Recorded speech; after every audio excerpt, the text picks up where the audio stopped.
Hi everyone, I'm Chef Alicia, and today I'm going to be showing you how to make a compound butter. A compound butter is really just a kind of fancy chef term for a butter that has been smushed together with other ingredients. It's really come in handy in cooking, and I'm going to be using this for my chicken Kiev, which is coming up, but there are also different ones that you can make for like fish toppings or to go on top of your steak. It is definitely a good chef skill to have in the kitchen, and I hope that you enjoyed the video. Off by showing you a really simple compound butter. So this is for garlic butter, and I have like 8 garlic cloves in here. You can use more or less depending on your own taste, but I'm just going to pulse them in my food processor until they're kind of minced. Next, I'm adding in a teaspoon of kosher salt, and then I'm going to add in 1 stick of very soft butter. You don't want it melted and separated, but very soft.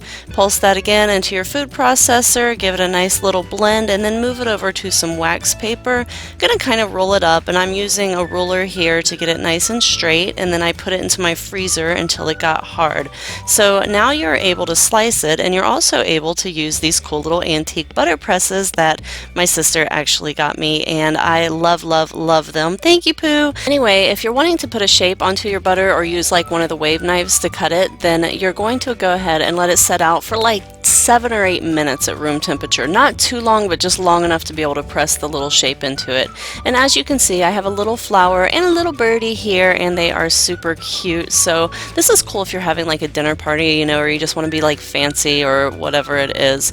But also that garlic butter can be used for garlic bread, obviously. So what I've done here is just spread quite a bit of the garlic butter onto some nice French bread, and then I'm adding Parmesan cheese and a little bit of mozzarella.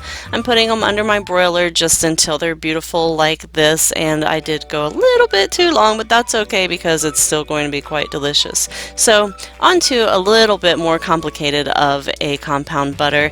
Here I have just a few more garlic cloves. I think I had 4 or 6 in there. Did you guys count? Because I didn't. But anyway, I'm also going to add in a cup of parsley, and I'm going to go ahead and mix that together until it's nice and choppy inside of there, and then I'm going to add in my stick of, again, very soft butter, and just kind of go over this process with you guys again. You're going to mix it in there until it's really well blended. There's my beautiful compound butter. I'm going to put it onto some wax paper and just kind of straighten it out a little bit, and you're going to roll that over, and again, use a ruler or a popsicle stick or whatever you happen to have handy to get a nice little roll there. Roll it tight and put it into the freezer until it hardens. This particular one is going to be used for chicken Kiev, which I am going to be putting up soon, and enjoy, y'all! BestBitesForever.com